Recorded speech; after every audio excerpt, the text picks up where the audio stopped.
Well, good night, and I'm going to talk to you about how to build up your self-confidence. And the concept of self-confidence, self-assurance is one's personal judgment, ability, power, etc. One's self-confidence increases from experiences of having mastered particular activities. It is a positive belief that in the future one can generally accomplish what one wishes to do. Self-confidence is not the same as self-esteem, which is an evaluation of one's own worth, whereas self-confidence is more specifically trust in one's ability to achieve some goal, which one meta-analysis suggested is similar to generalization of self-efficacy. And to build up your self-confidence, you have to follow some steps. For example, 1. Visualize yourself as you want to be. Visualization is the technique of seeing an image of yourself that you are proud of in your own mind. When we struggle with low self-confidence, we have a poor perception of ourselves that is often inaccurate. Practice visualizing a fantastic version of yourself achieving your goals. And another step that you can follow is to affirm yourself. Like Nikki Kronberg said, affirmations are a powerful tool to deliberately install desired beliefs about yourself. We tend to behave in accordance with our own self-image. The trick to making lasting change is to change how you view yourself. And affirmations are positive and uplifting statements that we say to ourselves. These are normally more effective if said out loud so that you can hear yourself say it. We tend to believe whatever we tell ourselves constantly. For example, if you hate your own physical appearance, practice saying something that you appreciate or like about yourself when you next look in the mirror. We have to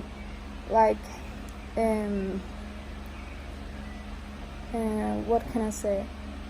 We have to confidence ourselves, and we don't have to hear what other people says.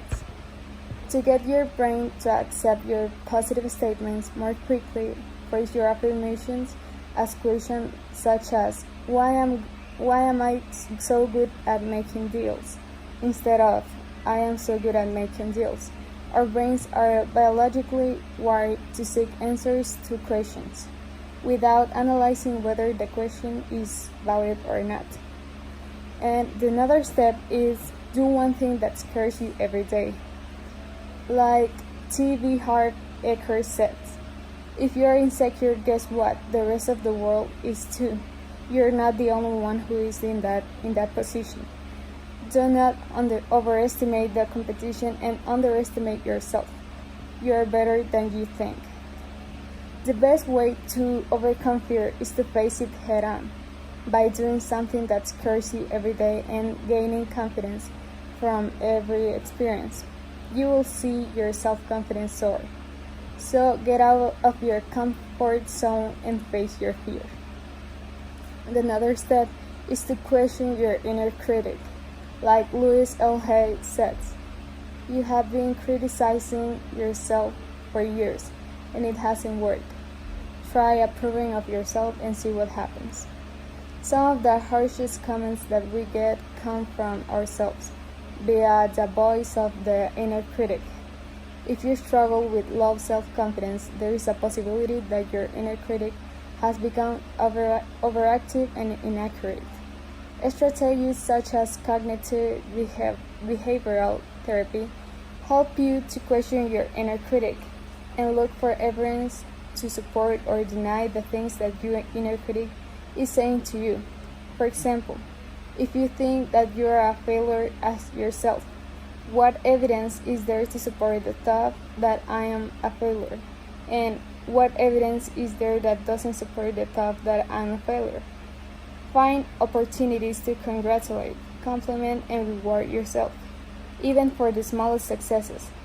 As Mark Twain said, a man cannot be comfortable without his own approval. Another step is to take the 100 Days of Rejection challenge. Like Eleanor Roosevelt said, no one can make you feel inferior without your consent. G.I. Jane has become famous for recording his experience of busting fear by forcefully making crazy requests of people in order to be rejected over 100 days. His purpose was to desensitize himself to rejection, after he became more upset than he expected over rejection from a potential investor. Busting fear isn't easy to do, but if you want to have fun while building up your self-confidence, this is a powerful way to do it. Another step is to set yourself up to win. Like Dennis Waitley said, to establish true self-confidence, we must concentrate on our successes and forget about the failures and the negatives in our lives. Too many people are discouraged about their abilities because they set themselves goals that are too difficult to achieve. Start by setting yourself small goals that you can win easily. Once you have built a stream of successes that make you feel good about yourself, you can then move on to harder goals. Make sure that you also keep a list of all your achievements, both large and small, to remind yourself of the times that you have done well. Instead of focusing only to-do lists, I like to spend time reflecting on did it lists. Reflecting on the major milestones, projects, and goals you achieved is a great way to reinforce confidence in your skills. Another step, like to build up your confidence, is to help someone else, because you're not the only one that have a low confidence. Helping someone else often enable us to forget about ourselves and to feel grateful for what we have.